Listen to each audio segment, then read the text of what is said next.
Bismillahirrahmanirrahim. Assalamualaikum warahmatullahi wabarakatuh.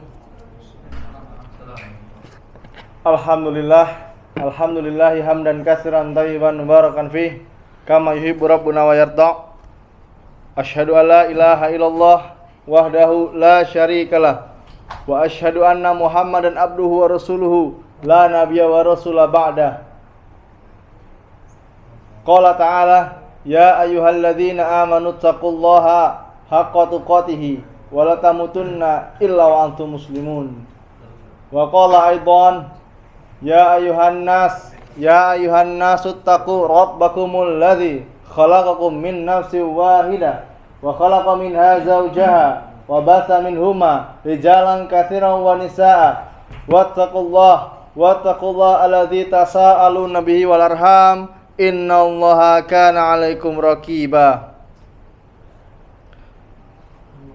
Ikhwani fid din wa akhwati fillah rahimani wa rahimakumullah. Sudah sepantasnya kita bersyukur kepada Allah Subhanahu wa taala yang dengan rahmat dan kasih sayangnya kita masih berjumpa, masih bisa melaksanakan ketaatan kepada Allah Subhanahu wa taala, yang hari ini dimudahkan berjalan dari rumahnya untuk sholat di tempat yang insya Allah selalu mendapat keberkahan dari Allah Subhanahu wa taala, dan sama-sama kita cintai ini di musola Rumah Sakit Air Bunda yang berada di tempat ini pas sedang mengantarkan keluarganya atau menjenguk saudaranya, ya. Itu semua bukan karena kebetulan, tapi itu qadarullah, sudah Allah tetapkan, ya. Kita berjumpa di musola Rumah Sakit Air Bunda Kota Lubuk Linggau ini. Kemudian salawat dan salam semoga selalu tercurahkan kepada junjungan kita, suri tauladan kita, Nabi Muhammad SAW, dan semoga salawat itu juga turun kepada para istrinya, pada para keluarganya, dan para sahabat, serta orang-orang yang senantiasa mengikuti sunnahnya hingga akhir zaman. Dan kita selalu berharap kepada Allah Subhanahu wa ta'ala, semoga kita termasuk dari orang-orang yang berpegang teguh dengan sunnah Nabi Muhammad SAW. Di kesempatan sore hari yang berbahagia ini, kita akan melanjutkan pembahasan kita tentang Tazkiyatun Nufus atau penyucian jiwa. Kitab yang ditulis oleh Dr. Ahmad Farid hafizallah au rahimallah. Insyaallah pada pembahasan kali ini kita masuk subbabnya yaitu tentang menu penghidup hati. Kemarin sudah kita bahas ya, menu penghidup hati, ya kan? Nah, ini masuk subbabnya. Menu restoran ini misalnya. Nah, menunya apa? Ayam bakar, ya, bebek bakar, ya. Ini yang kita bahas satu nih. Ya. Banyak menu-menu untuk menghidupkan hati, tapi kita bahas insya Allah secara terperinci. Ya. Di antaranya apa?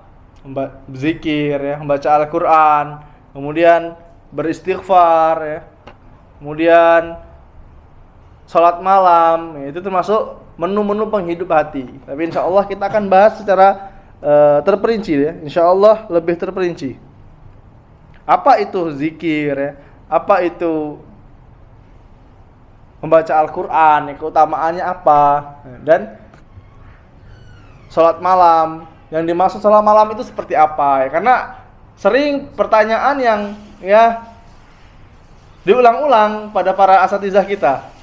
Ustadz, apa beda tahajud dengan sholat malam? Nah, ini insya Allah nanti akan kita bahas, ya. Ikhwani fiddin rahimani wa rahimakumullah. Zikir itu merupakan sebuah ibadah, ya. Sebuah ibadah yang sangat besar keutamaannya di sisi Allah Subhanahu wa taala. Seperti yang sudah kita pelajari, ya, dan yang sudah disepakati oleh kaum muslimin, yang namanya ibadah itu harus sesuai dengan Al-Quran dan Sunnah. Ya. Tadi sempat ngobrol sama seorang kaum muslimin lah ya. Di satu daerah melihat penampilan kita kan, wah kayaknya ini ustadz ini gitu kan. Padahal ya kita biasa aja gitu loh, nggak menampakkan gitu, diri kita, nggak menonjolkan sebagai seorang ustadz gitu kan. Karena melihat penampilan kita yang nyunnah ya. Akhirnya dia tanya, Afwan, pakai Afwan,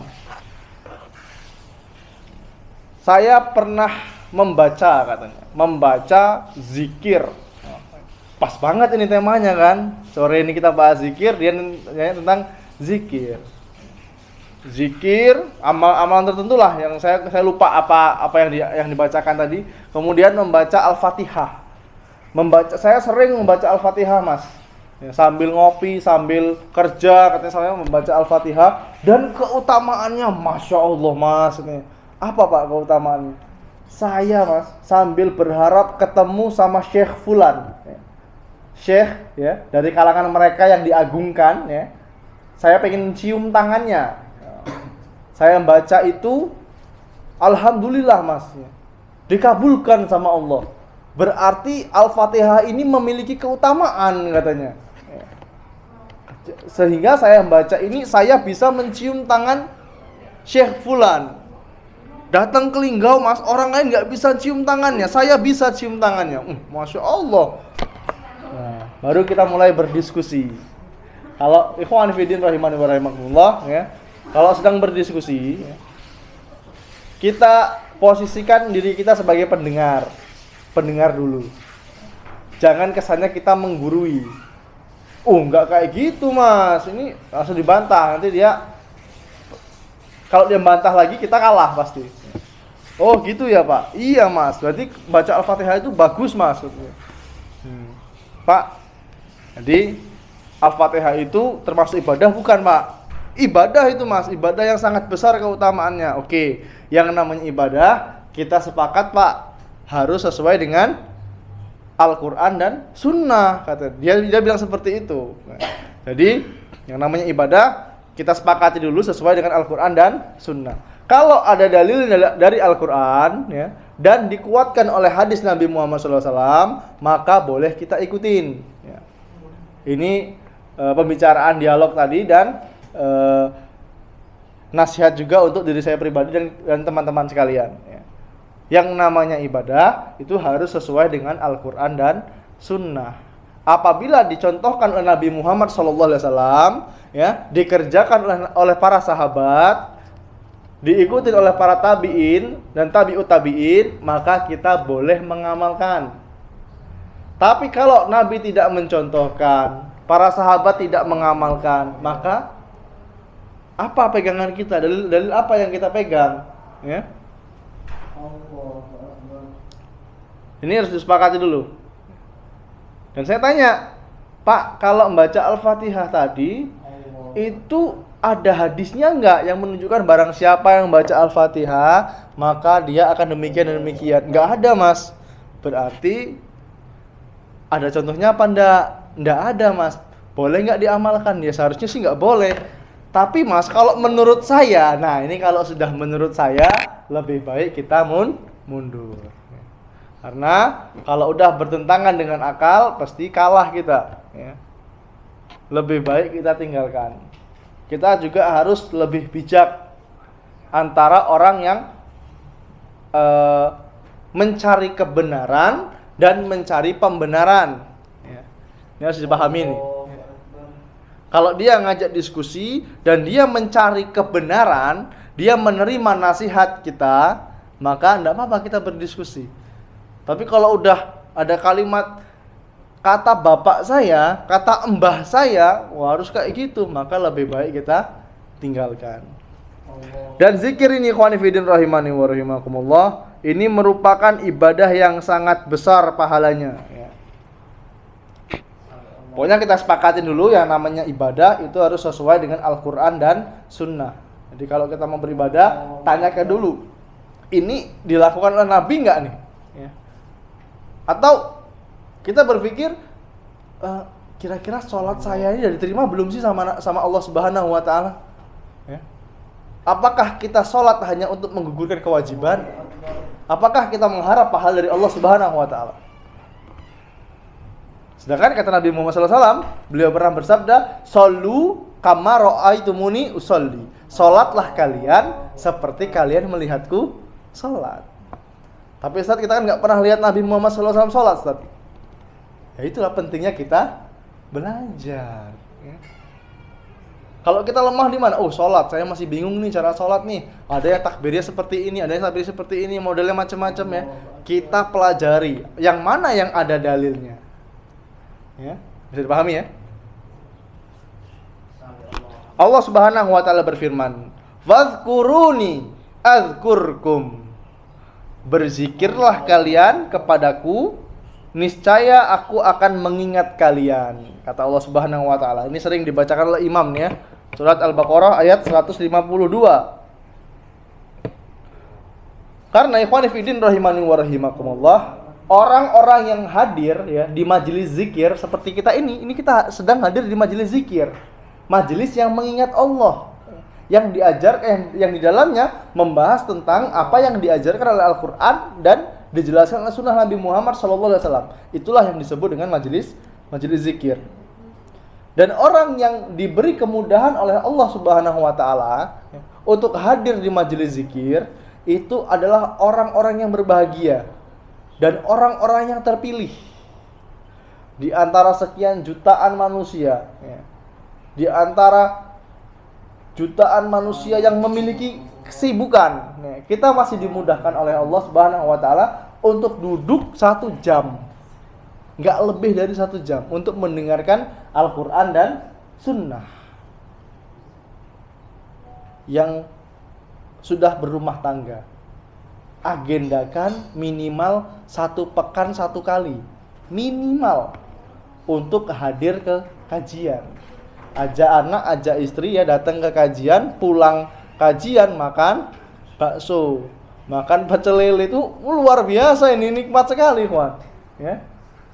Kalau masih bujangan gimana Ustaz? Enggak apa-apa, justru masih bujangan itulah kesempatan untuk sama-sama untuk lebih semangat menuntut ilmu ya. Karena kalau udah menikah ya, ini alasannya macam-macam. Sibuk Ustaz, nyari maisha Ustaz, sibuk jualan Ustaz. Kan kalau nggak jualan gimana Ustaz? Kan jualan kan juga termasuk jihad Ustaz, ya benar juga ya. Tapi dia meninggalkan majelis ilmu. Ini banyak ini. Masih bujang ya, masih bujangan, datang ke majelis ilmu terus. Ya, mepet-mepet ke ustadznya, Ustaz Afwan Ustaz. Ya. Ana insya Allah sudah siap menikah Ustaz. Wah. Apakah ada calon Ustaz? Akhwat Ustaz. Oh ada. Temukan, cocok, habis nikah kelak 1 pekan nggak nampak lagi di majelis ilmu. Apakah ada? Banyak ikhwan. Ya. Banyak seperti ini. Ya.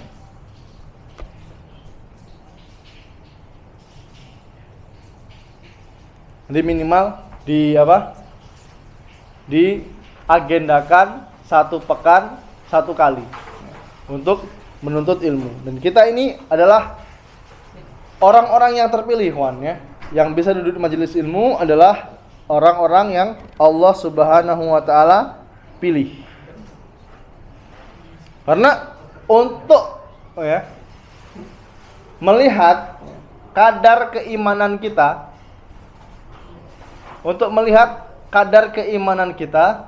kita duduk di majelis ilmu. Kita duduk di majelis ilmu. Apa yang kita rasakan ketika duduk di majelis ilmu? Tapi ingat ya, majelis ilmu yang membahas Al-Quran dan Sunnah. Bukan majelis ilmu yang membahas dongeng. Dalam Islam tidak ada istilah dongeng, Ikhwan. Dalam Islam tidak ada istilah dongeng. Ada guru saya bisa terbang, bisa menghilang seperti ini. Dalam Islam tidak pernah diajarkan seperti itu. Guru saya bisa kebal, tahan bacok misalnya. Nabi Muhammad SAW ya, ketika perang Uhud giginya lepas, ya, pipinya bolong, ketembus dengan apa nih? Topeng baja itu. Ya. Ini kok orang-orang belakangan ini bisa mengatakan dirinya kebal.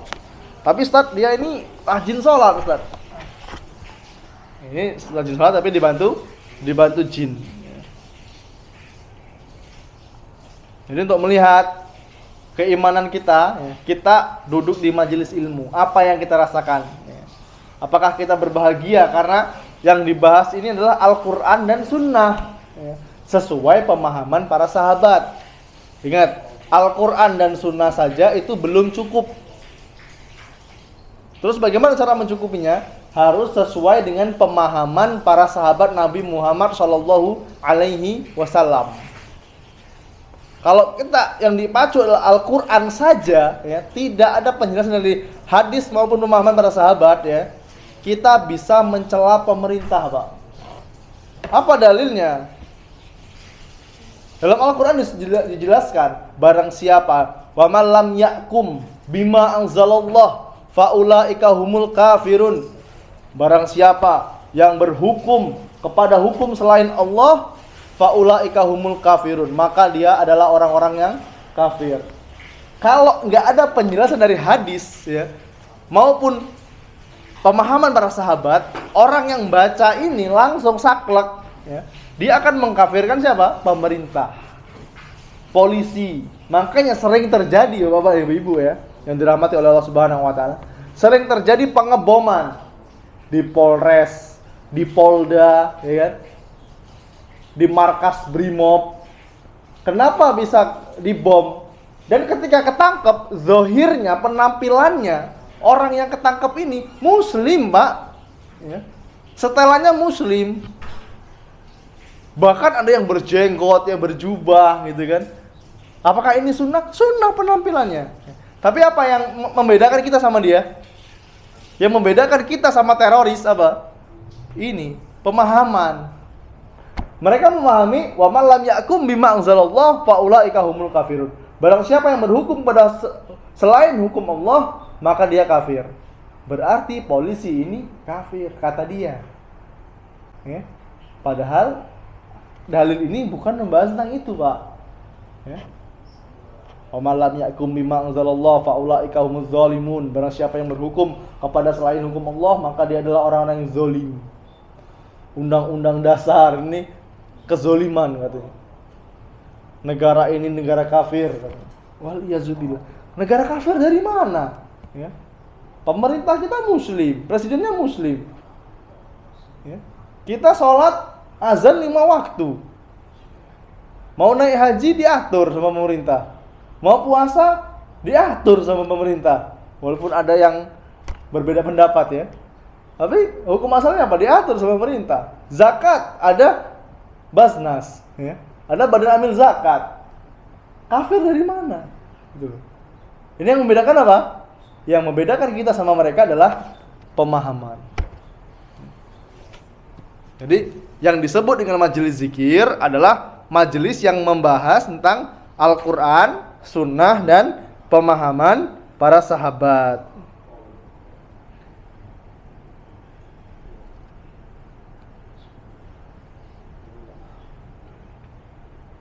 Allah Subhanahu wa taala berfirman, "Innamal mu'minuna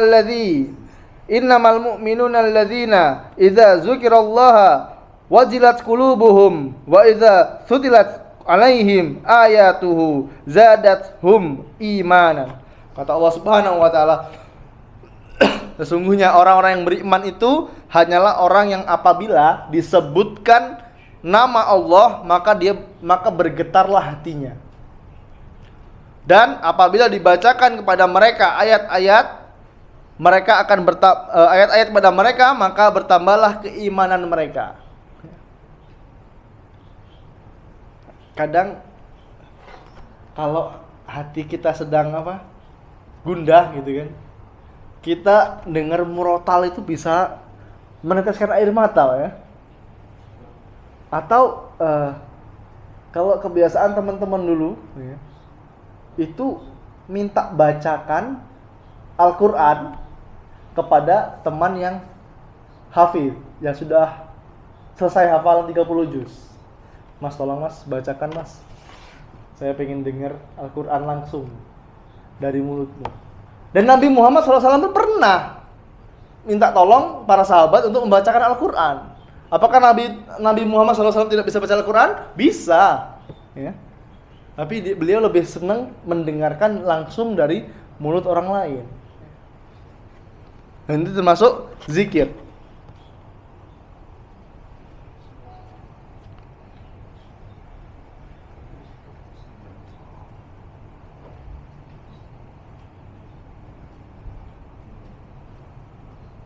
Kemudian Rasulullah SAW beliau pernah bersabda,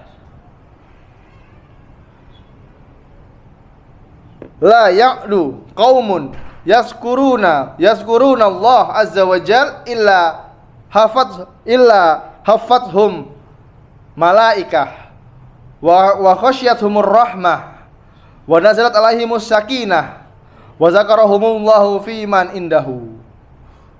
Tidaklah suatu kaum yang duduk untuk berzikir kepada Allah, melainkan malaikat akan meliputi mereka dan rahmat akan menyelimuti mereka, kata Rasulullah SAW, dan akan turun pada mereka sakinah. Apa sakinah? Ketenangan.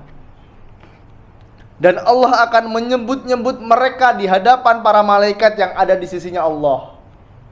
Ketika kita sedang bermajelis ilmu, majelis ilmu seperti ini yang dibahas Al-Quran, Sunnah, pemahaman para sahabat, ya, di atas kita ada ribuan malaikat yang menaungi kita, mendoakan ampunan untuk kita, Pak, selagi kita belum meninggalkan majelis ilmu, ya. Malaikat sedang mendoakan kita, tapi kuncinya apa? Ikhlas. Kalau saya ikhlas, ya, niatnya pengen ibadah. Kan ini termasuk majelis zikir. Zikir tadi apa? Ibadah. Berarti saya duduk di sini termasuk ibadah, ya. Duduk di sini mendengarkan ustadznya nih, walaupun nggak paham ustadznya ini ngomong apa sih, ya. Karena pasti ada orang seperti itu, ya. Di antara puluhan jamaah yang hadir pasti ada yang nggak paham. Ini ustadznya ngomong apa sih? Tapi apa? Dia mengejar keutamaan, ya. Keutamaan didoakan oleh malaikat. Dan adanya ketenangan di hatinya. Paham nggak paham nanti dulu. Yang penting duduk. Duduk dulu. Ngangguk-ngangguk nih, ngantuk. Apa nggak paham? Apa paham? Belum tahu juga. Yang penting dia duduk di majelis ilmu. Maka akan ada ketenangan. Maka akan ada ketenangan di hatinya. Dan Allah akan menyebut-nyebut nama mereka, ya, menyebut nama orang yang duduk di majelis ilmu di hadapan para malaikat yang berada di sekitar Allah.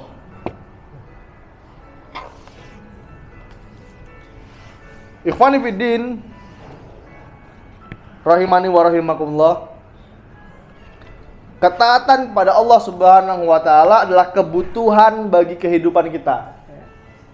Ketaatan kepada Allah adalah kebutuhan bagi kehidupan hati terutama, ya.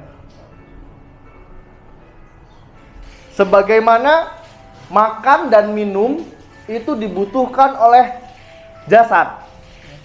Kebutuhan kita kepada zikir, ya, ketaatan kepada Allah, kebutuhan kita kepada ilmu seperti kebutuhan jasad kepada makan dan minum, bahkan lebih dari itu.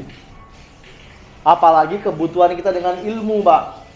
Kebutuhan kita dengan ilmu itu melebihi kebutuhan ikan terhadap air. Karena 24 jam hidup kita ini butuh ilmu, Pak. Semuanya butuh ilmu. Suami kalau dia nggak berilmu, ya, dia nggak bisa membimbing keluarganya, menjaga keluarganya. Tugas terberat seorang suami apa? Bukan kerja, bukan nyari duit, tapi pekerjaan terberat seorang suami, seorang ayah adalah menjaga keluarganya dari apa? Api neraka. Karena kita laki-laki akan dimintai pertanggungjawaban nanti di hadapan Allah, ya, tentang anak istri kita. Kalau suami nggak belajar tentang ilmu agama, jadi gimana cara tahu? Bagaimana cara dia menjaga keluarganya? Sedangkan Allah Subhanahu wa taala berfirman, "Ya ayyuhalladzina amanu Qu anfusakum wa ahlikum naro. Wahai orang-orang yang beriman, jaga diri kalian. Diri kalian dulu. Wa ahlikum, dan keluarga kalian. Naro, dari siksa api neraka. Wa quduhan nas wal hijaro, yang bahan bakarnya itu manusia dan batu. Ya, neraka itu Pak, bawahnya itu bahan bakunya itu manusia dan batu. Dan Allah Subhanahu wa taala memerintahkan diri kita dulu untuk menjaga anak dan istri kita. Ya, kalau kita sudah belajar, kita bisa menjaga diri kita, baru kita jaga anak dan istri kita. Ya. Seorang istri, kalau dia tidak belajar, nggak butuh dengan ilmu, bagaimana cara dia mendidik anak-anak menjadi anak yang soleh dan solihah? Pengen anak soleh, pengen anak perempuan yang solihah, tapi setiap hari diajari joget, diajarin joget TikTok. Nauzubillah, Pak. Ini gimana? Bocah umur 5 tahun, 4 tahun, Pak, udah disuruh joget-joget di kamera. Siapa yang nonton? Emak sama bapaknya, Pak. Ayo nak, joget nak, di video sama emaknya, diupload ke Facebook, ke YouTube. Seneng dia, wah banyak yang nonton anaknya. Tapi pengen anaknya jadi penghafal Al-Quran. Mungkin nggak, Pak? Lah yumkin. Kalaupun mungkin 1001, Pak. Karena nggak bakal bersatu antara musik dan Al-Quran. Ya. Ini kalau nggak belajar. Seorang anak kalau nggak belajar, bagaimana cara dia berbakti kepada orang tuanya? Anak yang solih, didikan dari orang tua yang solih. Ketika orang tuanya sudah tua, anak-anaknya ini berantem, Pak. Berantem apa? Berantem pengen ngerawat orang tuanya. Bukan berantem udur-uduran, kalau bahasa Jawa itu. Terus kamu aja lah yang ngerawat bapak lah, kamu aja lah. Ah, kamu aja yang ngerawat ibu lah. Ini kalau anak yang solih, malam ini ibu harus di rumah saya 1 bulan. Nanti 3 pekan di rumah kamu, sisanya di rumah saya. Ini kalau anak yang solih. Apalagi kita, Pak. Kita ini laki-laki ya. Berasa kalau sudah menikah udah lepas. Gitu, Pak ya. Enggak, Pak. Justru kita setelah menikah, punya anak, punya cucu. Punya anak, punya cucu. Orang tua kita masih hidup. Disitulah yang disebut dengan berbakti kepada orang tua. Bukan ketika kita masih usia 17 tahun, ya orang tua kita umur 40 tahun, ya aku nak balik berbakti sama orang tua. Orang tua nggak butuh, Pak. Tapi kalau bapak kita udah di kursi roda, ya, udah di ruang ICU, ya, udah nggak bisa makan, udah nggak bisa buang air ke toilet, ya, buang air kecil, buang air besar di ranjang itulah, kan ada, Pak ya. Nah inilah ujian kita, ya. Keutamaan berbakti kita di situ. Bukan ketika orang tua udah masih gagah, masih kuat gendong cucu. Pak, mau makan apa, Pak? Wah, aku ada duit, mau makan, baik. Pasti orang tua seperti itu. Tapi ketika orang tua sudah di tempat tidur, ya, nggak bisa ngapa-ngapain lagi, disitulah ujian kita. Ini kalau suami.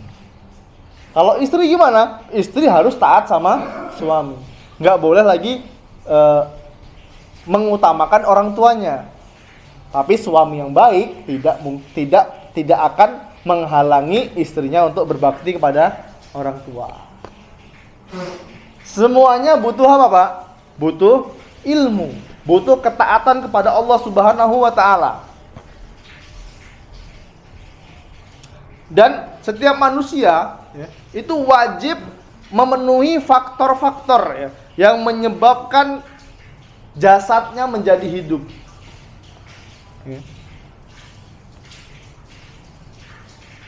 Seperti halnya tubuh kita. Kalau pengen hidup sehat, kita harus mengkonsumsi makanan yang sehat. Harus gerak, olahraga. Begitu juga dengan hati, Pak. Harus dicukupi nutrisinya. Proteinnya harus tercukupi. Dengan cara apa? Ilmu, berzikir kepada Allah, membaca Al-Quran. Coba kapan terakhir kita baca Al-Quran, Pak? Paling ya 1 bulan yang lalu ketika tadarusan. Di HP ada aplikasinya mas, tapi nggak pernah dibuka. Paling dibuka cuma lihat waktu sholat. Ya. Itu faktor-faktor yang bisa menghidupkan hati, Pak. Karena apa? Zikir ini adalah bekal yang sangat besar ya bagi orang-orang yang bijaksana. Ya. Orang yang bijaksana, Pak. Lisannya ini tidak disibukkan dengan perkara yang lain kecuali berzikir kepada Allah. Diamnya pun jadi zikir, Pak. Sambil ngantri ya. Sambil ngantri antrian misalnya kan di ortopedi misalnya. Zikir dia. Ini nggak sibuk stalking. Biasanya kalau di ortopedi itu orang-orang tua, Pak ya. Betul ya? Ini orang tua. Ketika ngantri mau berobat, ya, disibukkan dengan apa? TikTok. Wa'udzubillah. Aduh, pengen ngomongin tapi kok nggak enak gitu kan. Tapi kok kasihan gitu loh. Perlu kita ketahui, Pak ya. Manusia kalau sudah umur 40 tahun, Pak, dan dia berada di satu perangai, maka susah untuk merubahnya, Pak. Umur 40 tahun, dia emang kebiasaannya bermaksiat gitu. Suruh dia taubat susah. Bisa nggak? Bisa, tapi susah. Tapi kalau orang yang terbiasa dengan kebaikan, ya, ketika sendirian pun, ya, entah sedang antri, sedang apalah, ya, kecuali di kamar mandi ya, nggak boleh kita berzikir. Ya. Lisannya akan disibukkan dengan zikir. Subhanallah, walhamdulillah, wala ilaha illallah, wallahu akbar. Subhanallah, walhamdulillah, wala ilaha illallah, wallahu akbar. Ya. Ini sambil ngantri, sibuk, Pak. Ada temennya satu kampung, satu RT. Ya kan besok ketemu, kok di sini? Iya, berobat kantor Cocong. Akhirnya apa? Ngomongin orang. Subhanallah, Pak. Di rumah sakit sedang ngantri untuk berobat. Disibukkan ngobrol, ngomongin orang. Gibahin tetangga yang lain. Oh, ibu itu tuh sebelah rumah kita sakit juga loh itu. Oh, sakit itu azab dia tuh. Nemani gue makan duit wong. Ngomongin orang, Pak. Boleh nggak seperti nggak boleh. Kalaupun itu terjadi, itu urusan dia sama Allah gitu loh. Apa manfaat kita? Nggak nambah keimanan untuk kita. Ya. Makanya sibukkan hati kita dengan zikir. Naik motor, yang Allah beri kemudahan naik mobil, ya punya mobil. Coba kita rubah mindsetnya. Yang biasanya di mobilnya pakai musik, coba diganti dengan murotal. Ya. Coba diganti dengan murotal. Kalau sudah murotal, dapat 1 juz, misalnya kita pulang ke Mirasi itu lumayan tuh. 30 menit dapat 2 surat ya. Ganti dengan ceramah. Kan banyak ceramah-ceramah tuh, ya kan? Flash disk, Pak, cuman 60 ribuan flash disk tuh ya. Taruh di mobil. Kalau di motor gimana? Oh, nggak susah pakai headset, Mas, pakai helm. Ya udah zikir aja. Tapi setan tuh pinter, Pak. Setan itu pinter, bukan pinter sih, lebih ke licik sebenarnya. Setan itu licik. Di motor kita disibukkan apa? Nyanyi, Pak. Ya, disibukkan dengan nyanyi. Nyanyinya ya nyanyi lagu-lagu yang mungkin ya zaman-zaman masih muda dulu, ya kan? Atau sepenggal 2 penggal liriknya dinyanyikan ini. Ini perbuatan siapa? Syaitan ini. Ya, untuk mbisiin manusia supaya suruh nyanyi. Daripada kau zikir nyanyi baik. Ya. Karena apa? Ikhwan fillah rahimani wa rahimakumullah. Zikir adalah air. Ya, zikir itu ibaratkan air yang mampu memadamkan kobaran api. Zikir merupakan obat bagi penyakit-penyakit. Apabila zikir ini lepas, nggak dibaca, hati menjadi keras. Ciri-ciri hati keras apa? Sulit menerima nasihat. Udah dinasihatin sama anak ya, sama istrinya misalnya, nggak mempan. Sampai anak istrinya nih ngadu sama Ustaz, Ustaz tolong Ustaz nasihatin bapak saya Ustaz. Banyak itu kejadian nih Pak ya. Minta tolong nasihatin anaknya lah ya. Kadang anak kita pun ya, anak kita ini lebih nurut sama orang lain, lebih nurut sama guru ngajinya, lebih nurut sama guru sekolahnya daripada nurut sama orang tuanya. Karena apa? Hatinya sudah mulai keras Pak. Apalagi anak yang kenyang makan ancaman. Was ya, awas. Kalau nggak nurut, bapak kurung lagi. Ya. Awas.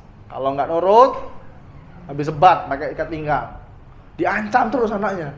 Melawan anaknya Pak. Ya. Semakin melawan ya.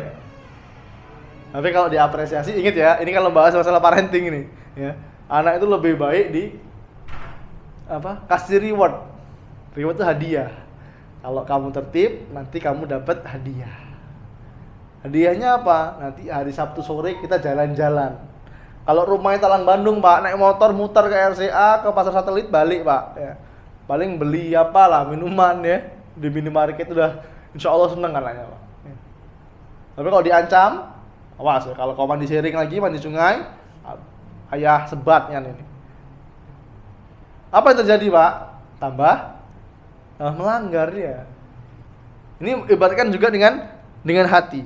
Hati ini kalau sudah keras ya, kalau dia meninggalkan zikir, hatinya menjadi keras. Kalau hatinya sudah keras ya, maka dia akan sulit menerima nasihat.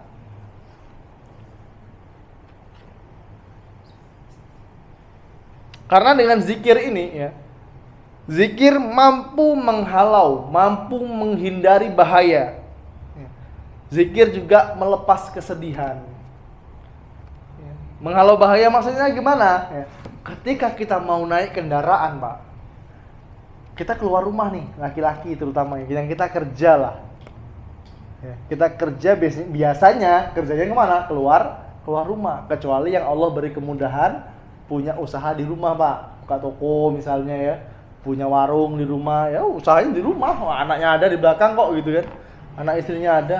Kecuali kita yang usahanya mungkin ya jualan keliling gitu kan, atau kita punya toko di luar ya, mau nggak mau harus keluar dari rumah. Bagaimana zikir bisa menghalau bahaya? Baca doa keluar rumah ya. Jangan langsung dada ke anak sama istri. Keluar rumah ya, udah sarapan, udah siap mau berangkat ke kantor, mau berangkat kerja, mau jualan keliling ya, gak masalah. Karena apa? Kehormatan laki-laki itu dengan kerja, bukan banyak gaya ya. Seorang suami mau berangkat kerja, dia keluar rumah, baca doa keluar rumah dulu. Doanya gampang, Pak. Anak TK insya Allah hafal. Bismillahi tawakkaltu alallahi la haula wala quwata illa billah. Ini yang pendeknya. Ada doa yang lebih panjang lagi, Pak. Ada doa lain lebih panjang lagi, yang lebih utama lagi. Tapi ini sudah mencukupi. Kalau kita baca doa ini, Pak, tidak ada sesuatu yang mampu memudorotkan kita. Nggak ada sesuatu yang mampu merugikan kita di luar. Baik dari teman, ya, dari musuh kita, ya. Nggak ada yang mampu merugikan kita. Ditipu sama orang, ya. Yang penting apa? Kita tawakal. Bismillah, dengan menyebut nama Allah, aku bertawakal kepadanya, kepada Allah. La haula wala quwata illa billah. Tidak ada daya dan kekuatan melainkan kekuatannya Allah. Kalau kita baca doa ini, semuanya tidak ada mampu membahayakan kita. Kemudian apa? Naik motor, naik mobil, baca doa naik kendaraan. Subhanalladzi sakhkhara lana hadza wa ma kunna lahu muqrinina wa inna ila rabbina lamunqalibun. Bismillah, udah jalan. Ini insya Allah tidak ada yang mampu merugikan kita.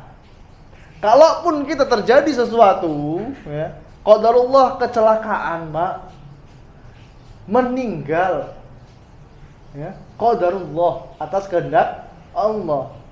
Kita sudah bertawakal, ya, kita ada ikhtiar, kita menyerahkan kepada Allah. Kita sudah berikhtiar, kita sudah hati-hati, motor mobilnya sehat, remnya sehat, kita sudah baca doa naik kendaraan, kecelakaan.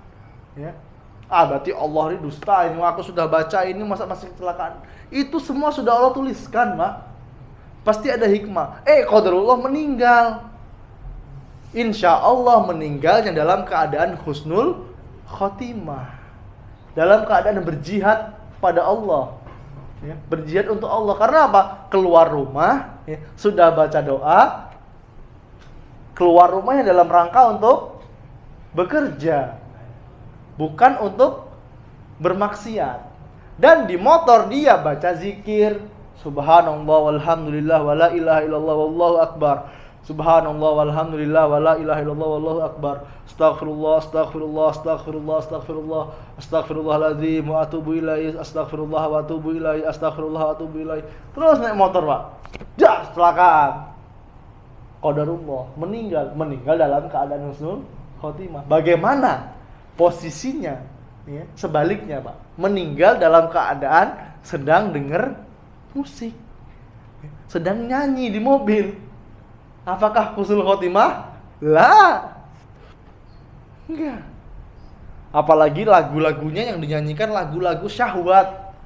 Lagu-lagu yang mengarah kepada pornografi, Pak. Tentang percintaan, ya. Biasanya kan lagu-lagu percintaannya kepada sesuatu yang belum halal, ya kan? Ini gimana ini? Ya nyanyikan orang-orang yang pacaran, ya. Ini gimana mau husnul khotimah? Wah, insya Allah dia tuh husnul khotimah itu. Soalnya berangkat begawinya sambil niatnya untuk kecelakaannya sambil niat berangkat begawi cari nafkah. Gimana mau husnul khotimah? Di mobilnya penuh dengan kemaksiatan, ya. Dan dilalai qadarullah yang meninggal ini nggak pernah sholat, ya. Sekali sholat ke masjid depan sekali, Pak, disolatkan, ya. Nggak pernah ke masjid, sekali ke masjid depan sekali. Gimana mau husnul khotimah, ya? Kalau meninggalnya itu tertimpa bangunan, ya insya Allah, ya, tertimpa bangunan, tenggelam, sakit perut, itu termasuk syahid. Dianggap matinya syahid, Pak. Tapi beda pahalanya dengan orang yang syahid ketika di dalam peperangan. Bismillah.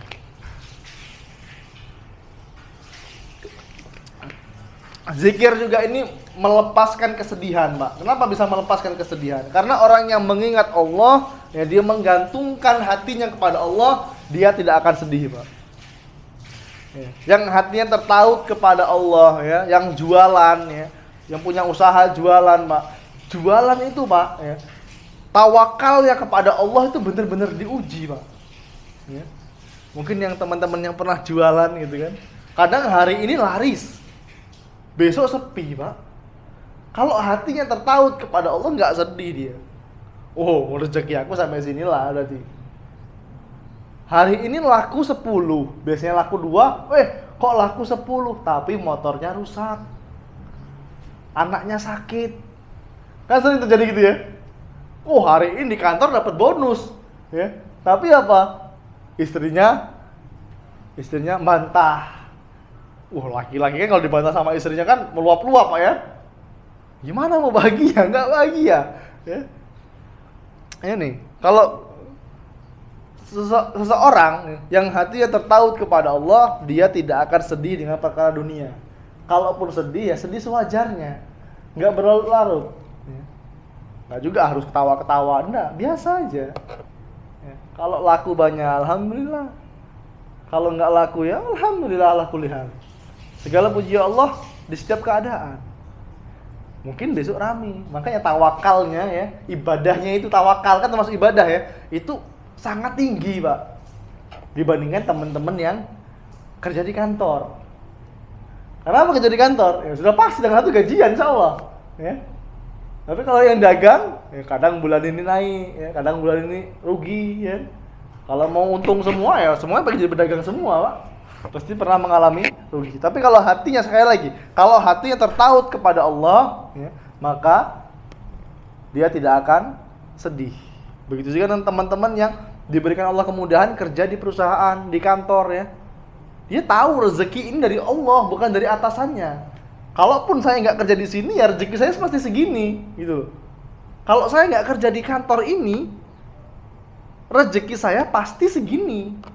Karena apa? Sudah Allah takar rezekinya. Ya. Dan dia nggak akan sedih. Yang penting apa? Hatinya selalu berzikir kepada Allah. Dengan cara apa ya? Berzikir dengan kalimat-kalimat thayyibah tadi, kemudian dengan ibadah-ibadah seperti tawakal ya.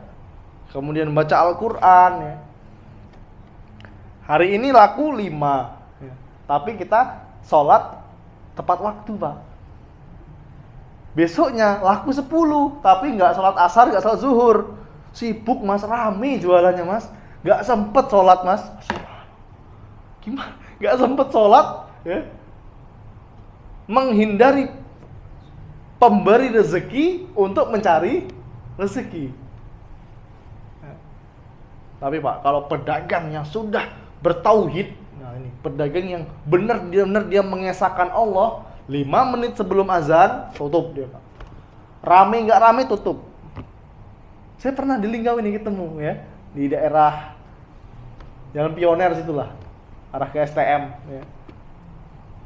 Jualan pentol Pak, pentol itu, pentol bakar. Azan asar tutup Pak. Pas saya pulang habis sholat lewat tuh, ini punya Mas itu saya tahu, saya kenal kan. Kemana orangnya? Sholat Pak. Yang ngantri Pak, banyak Pak yang ngantri Pak. Selesai sholat datang, ya udah dia layani lagi orang yang ngantri tadi. Subhanallah. Dia bilang, Ustaz, rezeki tidak bakal ketukar. Kalau emang ini rezeki aku pasti dia nunggu. Ya. Tapi nunggu ya alhamdulillah, ya nunggu tuh ya ibu-ibu, anak-anak kecil gitu. Masya Allah, ini luar biasa. Ini biasanya nonton beliau ini. Ya. Ini luar biasa Pak. Ini kalau pedagang sudah kenal tauhid. Tapi kalau pedagang yang belum kenal tauhid, wah kalau tutup rugi aku. Biasanya yang beli ini jam-jam segini nih yang beli ini 10 tusuk, 10.000, 10 tusuk, rugi aku mentutup. Subhanallah. Gak rugi Pak. Kalau hatinya sudah kenal Allah.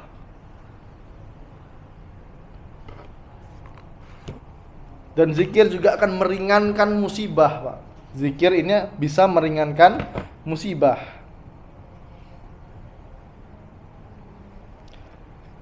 Zikir mampu merubah hati yang sedih menjadi bahagia.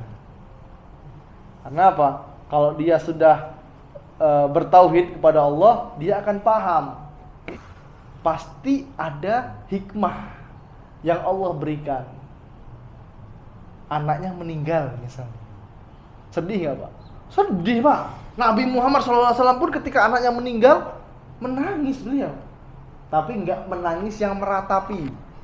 Beda menangis sedih dengan menangis yang meratapi. Bagaimana cara menangis yang meratapi? Wah, jambak rambut, dia robek-robek baju, guling-guling ya, di kuburan sambil nangis-nangis meluk kuburan. Ini nangis yang meratapi. Nabi Muhammad SAW ketika anaknya meninggal ya, umur 2 tahun kalau nggak salah, lagi lucu-lucunya Pak, Allah ambil Pak. Beliau menangis Pak. Ya, tapi nggak berlarut. Ya. Hikmahnya apa? Pasti ada sesuatu yang Allah berikan di balik semua ini. Ketika anak kita sakit atau meninggal ya kita harus kuat gitu loh. Karena mungkin setelah ini ada kebaikan-kebaikan yang lain. Ninggal satu, mungkin nanti istri kita hamil, anaknya kembar. Alhamdulillah ibu sama anaknya sehat semua ya. Dan dua-duanya ini jadi penghafal Al-Quran. Ini banyak terjadi Pak. Bisa jadi ya, belum tentu, tapi bisa jadi yang meninggal tadi kalau dia besar dia jadi anak yang durhaka, yang selalu merepotkan orang tuanya. Ini bisa terjadi Pak ya. Tapi kalau di hatinya sudah tertaut kepada Allah ya, dan dia berzikir kepada Allah, kesedihannya ini bisa menjadi kebahagiaan.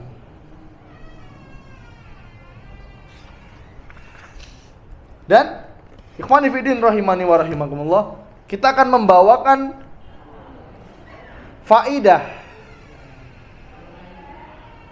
faedah atau keutamaan. Keutamaan dari zikir. Apa yang pertama? Ya. Dan ini mengambil pendapat dari Ibnul Qayyim rahimallahu ta'ala. Keutamaan atau faedah dari zikir, yang pertama adalah zikir bisa mengusir dan mengalahkan syaitan. Zikir ini bisa mengusir dan mengalahkan syaitan. Contoh, Pak. Suami istri yang mau berhubungan, dia baca doa dulu, Pak. Ketika dia baca doa dan qadarullah malam itu jadi anaknya, Pak. Anaknya ini dilindungi dari gangguan jin dan syaitan.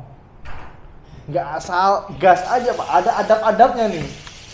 Allahumma jannibna syaitan wa jannibna syaitana ma razaqtana. Itu doanya, Pak. Doa ketika mau berhubungan, ya. Bapak harus hafal nih. Kalau udah hafal nanti diajarkan kepada istrinya. Pernah nggak ketemu anak usia SD ya, padahal bapaknya soleh, anaknya istrinya masya Allah solihah, tapi anaknya kok bisa masuk kategori nakal gitu loh. Ganggu orang sholat, yang bikin kegaduhan terus. Bisa jadi ini waktu bikin nggak baca doa. Allahumma jannibna syaiton wa jannibna syaitona ma razaqtana. Simpel doanya, Pak. Oh, sudah nggak tahan, Mas. Gimana? Biasanya istrinya ingat kan, Mas, doa dulu. Kan gitu. Ya. Ini ada adab-adabnya. Ah, Ustaz ini porno ini sarut. Bukan porno, Pak. Ini ilmu gitu loh. Ya. Ketika mau berhubungan suami istri itu ada adab-adabnya. Ada doa-doanya, ya. Karena apa? Untuk mengusir atau menghilangkan gangguan jin dan syaitan. Rumah, Pak, yang dibacakan zikir, ya, yang dibacakan zikir, membaca Al-Quran, ini terbebas dari gangguan jin, Pak. Kan Anda, mungkin kita pernah mengalami ya, ketika pulang ke rumah kok hawanya panas terus, panas emosi, Pak. Kelakuan istri kita ini salah terus perasaan, ya. Anak kita ini ngeselin terus. Ini bisa jadi rumahnya diganggu jin, diganggu syaitan. Karena apa? Kurang zikir. Coba kalau rumahnya dipakai untuk sholat sunnah, Pak. Laki-laki sholat wajib di mana? Di masjid. Kalau di rumah jadi sholihah ini, Pak. Ya, laki-laki soleh, sholatnya di masjid. Kalau laki-laki sholat di rumah jadi sholihah. Tanpa uzur, Pak, ya. Kalau misal hujan, sakit perut, ya, atau ketiduran, ini boleh sholat di rumah. Tapi kalau nggak ada uzur, maka monggo, Pak. Kalau nggak ada uzur, maka dia harus sholat di masjid. Ini buat laki-laki, ya. Laki-laki soleh sholatnya di masjid. Tapi untuk sholat sunnah, Pak, sholat sunnah itu lebih utama di rumah. Sebaik-baiknya sholat itu di rumah, kecuali sholat wajib. 5 waktu itu laki-laki ke masjid. Tapi sholat duha, sholat sholat ba'diyah, qobliyah, ini lebih utama di masjid. Sholat tahajud, ya, lebih bagus lagi kalau di masjid, di rumah maksudnya, ya, di rumah. Nggak perlu jam 3, jam 1 malam keluar rumah. Mau kemana, Pak? Mau ke masjid sholat tahajud. Nggak perlu, Pak, pahalanya lebih besar di rumah, ya. Pernah ketemu saya orang seperti ini di kampung saya di Merasi, Pak, ya. Rahimahullah, orangnya sudah meninggal, ya. Saya nggak nyebut namanya, ya. Jam 2 kita lagi ronda, jam 2 keluar, Pak, pakai jubah, pakai imamah putih. Apa yang terjadi, Pak? Kaget semua, lari semua orang gitu loh, ya. Dulu belum belajar tauhid. Saya datengin, mau kemana, Mbak? Mau ke masjid. Lu ngapain, Mbak? Belum subuh, Mbak. Mau tahajud katanya. Wah, dulu kan kita belum belajar, Pak, ya. Wah, ini bagus banget nih tahajud di masjid nih. Tapi setelah kita belajar, ternyata sholat sunnah itu lebih utama di rumah. Lebih bagus lagi kalau dibangunkan istrinya, Pak. Jam 2, jam 3 gitu kan. Di malam ya. Dek, bangun, Dek. Ah, Mas, sholat dulu, Dek. Kalau nggak mau bangun, ya ibu-ibu kalau suaminya nggak mau bangun, boleh diciprati pakai air. Dicipratin, bukan digrujuk. Ya. Beda kalau nyipratin sama diguyur. Ini boleh. Ngapa kok kok dicipratin air? Sholat, Mas, tahajud. Waduh, luluh Pak hati suaminya, Pak. Ya. Tapi kalau bangunnya pakai kaki, Mas, bangun, Mas, subuh, Mas. Apa terjadi, Pak? Emosi, Pak. Betul, Pak ya? Emosi, bangunnya udah kayak bangunin apa aja gini kan. Emosi, tapi kalau bangunnya pakai kasih sayang, ya kan, dibisikin, Mas, tahajud yuk, Mas. Luluh nggak suami, Pak? Luluh pasti. Ya. Ini kalau mau sholat lebih utama di rumah, kecuali sholat wajib. Untuk apa faedahnya ya? Ini kalau bahas sholat tahajud nanti ada pembahasan sendiri, Pak. Kenapa harus sholat di rumah? Karena bisa menghilangkan gangguan jin dan syaitan. Ini keutamaannya, Pak. Ya. Kemudian dibacakan zikir, wirid ya, yang sesuai dengan Al-Quran dan Sunnah ya, di rumah. Atau listelkan murotal ya. Jangan pagi-pagi nyetel dangdutan, Pak. Ini nggak tahu kalau di sini, daerah sini, daerah bapak-bapak sekarang saya kurang tahu. Tapi kalau di daerah saya, Pak, ya, pagi-pagi itu nyetel dangdutan, Pak. Nah, speakernya itu besar-besar, Pak. Jadi seolah-olah dia sendiri yang punya rumah gitu loh. Dan dianggapnya semua orang suka dengan perbuatan dia gitu. Kalau ditegur marah, Pak. Marah kalau ditegur. Nah, udahlah, sabar aja lah. Ya. Coba kalau di rumah pagi-pagi kita nyetel murotal. Pakai speaker kecil, Pak, 1.000 harganya, Pak. Speaker kecil, ada memorinya kecil.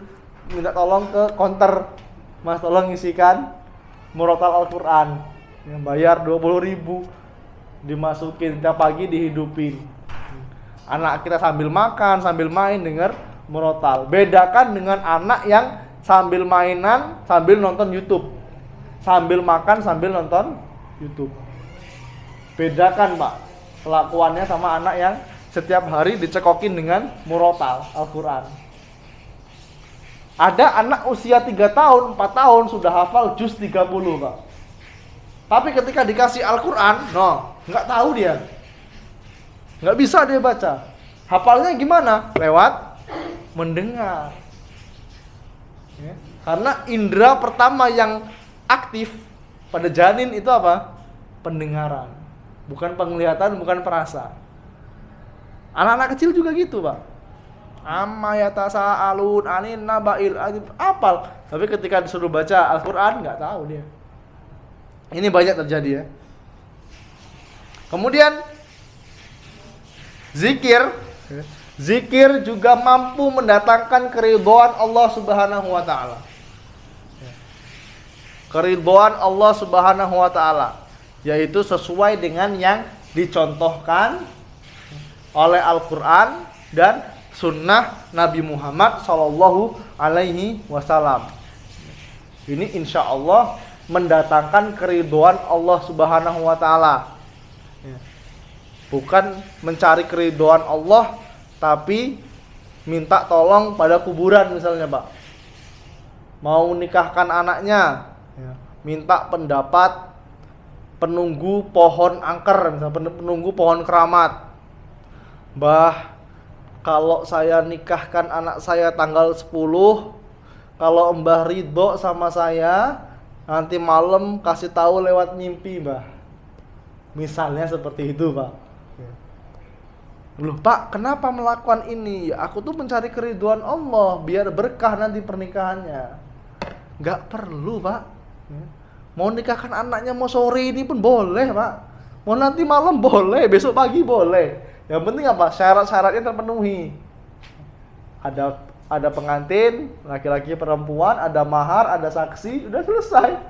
Ada wali, udah selesai, Pak. Nggak perlu minta pendapat pohon keramat, nggak perlu ya. Dan apakah ada di Lubuk Linggau? Ada, Pak. Ada seperti ini modelnya.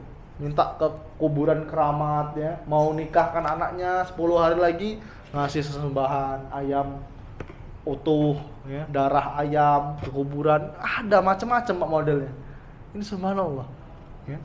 Dan apakah ini mendatangkan keridhaan Allah? Enggak, Pak. Tapi kalau dia berzikir kepada Allah sesuai dengan Al-Quran dan Sunnah, sesuai pemahaman para sahabat, insya Allah bisa mendatangkan keridhaan. Kuncinya cuma itu, Pak. Al-Quran, Sunnah, dan pemahaman para sahabat. Kemudian pendapat Ibnu Qayyim rahimahullah ta'ala, di antara faedah-faedah zikir adalah menghilangkan kesedihan hati. Tadi sudah kita bahas ya. Orang yang rajin berzikir pasti hatinya tidak akan bersedih ya. Karena dia tahu segala sesuatu yang terjadi itu sudah ditakdirkan oleh Allah ya. Ngapain sedih-sedih masalah dunia kok ya. Jualan rugi udah usaha lagi lah ya. Sedih sewajarnya aja, sedih sebentar ya, insya Allah nanti kita mulai lagi ya, usahanya. Jadi perkara dunia. Tapi kalau ketinggalan sholat subuh ya, ketinggalan sholat jamaah ya, punya duit nggak bisa umroh, punya duit nggak bisa daftar haji, nah ini baru sedih, Pak ya. Karena ketika diingetin sama Ustadz, Mas duitnya banyak kok belum berangkat haji, Mas, belum ada panggilan Pak di hati, Pak, belum dapat hidayah katanya. Ini gimana? Hidayah itu dicari, Pak, bukan ditunggu. Kalau ditunggu namanya apa? Hadiah ya, bukan hidayah. Kalau hidayah itu dicari. Apa syarat-syarat haji, syarat-syarat umroh ya, cari tahu. Duit udah ada kok, kalau udah punya duit itu gampang insya Allah, Pak ya. Nah ini baru sedih, Pak. Punya duit, nggak bisa ibadah, nggak bisa umroh, nggak bisa haji, baru sedih. Ketinggalan sholat berjamaah ya, kesiangan subuhnya, ini baru sedih kita. Ya Allah, ngapa aku bisa kesiangan subuh nih? Apakah karena dosa-dosa aku ya Allah? Harus itu mikir seperti itu. Bukan bangun jam 6:30, sudahlah, uzur kesiangan, nggak sholat. Ya. Kalau sekali, 2 kali ya kesiangan sholat, Pak. Bangun jam 7 nih, waduh kesiangan jam 7. Langsung sikat gigi, wudhu, langsung sholat. Boleh di rumah, boleh, silahkan. Jadi seperti itu. Kemudian yang keempat ya, di antara faedah-faedah zikir adalah membahagiakan dan melapangkan hati. Orang yang banyak zikir insya Allah bahagia. Tapi ingat, lafaz zikirnya harus sesuai dengan Al-Quran dan Sunnah ya. Jangan sembarang zikir. Dan tidak boleh membuat nominal-nominal khusus ya, yang tidak dicontohkan oleh Al-Quran. Misalnya saya mau baca astagfirullah, istighfar sebanyak 4.000 kali misalnya. Ini nggak ada contohnya, Pak. Istighfar silakan, tidak perlu pakai angka, nggak perlu pakai nominal. Sebanyak-banyaknya boleh, nggak perlu pakai patokan. Kecuali zikir-zikir yang sudah ditetapkan oleh Al-Quran dan Sunnah. Seperti zikir setelah sholat ya, ini boleh istighfar 3 kali, tasbih ya, tahmid, takbir 33 kali ya. Ini baru ada nominalnya, ada angkanya. Kalau selain itu ya, mau perbanyak boleh silahkan. Ya. Lebih bagus. Ya, semakin banyak semakin bagus. Apalagi sedang di kendaraan, sedang antri, boleh zikir astagfirullah wa atubu ilaih, astagfirullah wa atubu ilaih. Diajak ngobrol sama orang buat ngerasani orang, buat ngomongin orang lain, tahan dulu. Lagi zikir. Kau nih soal alim nih, daripada soal maksiat. Gimana? Lebih baik soal alim. Ya. Aku nggak mau zikir lah. Nggak mau zikir karena apa? Karena takut dibilang soalim. Nah ini nggak boleh, Pak. Ini takut yang dilarang nih, Pak. Ya. Nggak mau zikir, nggak mau menampakkan keislaman di hadapan orang lain karena takut riya. Ini nggak boleh. Ya. Justru kita dianjurkan baca Al-Quran di tempat umum boleh, Pak, silahkan. Ya. Jangan malu. Ya. Jadi itu bisa membahagiakan dan melapangkan hati. Insya Allah kita lanjut kepada pertemuan yang akan datang karena waktu yang terbatas ya. Semoga Allah memudahkan urusan kita semua, dan insya Allah kita jumpa lagi pekan depan. Kita akhiri subhanakallahumma bihamdika asyhadu alla ilaha illa anta astaghfiruka wa atubu ilaik. Assalamualaikum warahmatullahi wabarakatuh.